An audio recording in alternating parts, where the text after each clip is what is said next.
અરે યાર, આ ફોન જો ને કામ જ નથી કરતો. હા તો તારી પાસે એક બી મોબાઈલ ક્યાં ટકે છે? તું બહુ રફલી યુઝ કરે છો. કાં તો તારો મોબાઈલ પાણીમાં પડી જાય કાં તો હાથમાંથી પડી જાય. તું એક કામ કર, એક નવો મોબાઈલ લઈ લે. અરે પણ ન્યૂ ફોન માટે એટલું બજેટ નથી કે એમાં સારો ફોન આવી જાય. અરે don't worry, Oppo F29 Pro છે ને India's most selling and number 1 durable smartphone. હે સાચે?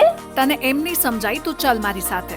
Oppo F29 Pro number 1 durable smartphone છે કે જેમાં ટફ અને બ્રાઇટેસ્ટ 3D curved AMOLED display available છે. અને આ મોબાઈલ પાણીમાં પડે કે જમીન પર પડે તેમ છતાં આ મોબાઈલને કંઈ જ નથી થવાનું. અને આ મોબાઈલમાં crystal clear 4K 30 FPS video recording અને AI ઇમેજ અસિસ્ટન્ટ જેવા અલ્ટિમેટ કેમેરા ફીચર્સ પણ છે. Also up to 6500 mAh battery, 300% network boost, waterproof, unbreakable and dual sim active. યાર, આ ફોન તો બહુ સારો છે પણ બજેટ? અરે હું તો તને કહું છું કે તું લઈ લે, બીકોઝ આની સ્ટાર્ટિંગ પ્રાઇસ ઓનલી 23,999 છે. હા, કરી દ્યો ભાઈ, પેક કરી દ્યો. અમે તો અમારો મોબાઈલ લઈ લીધો છે. So book your Oppo F29 Pro from nearest retail store.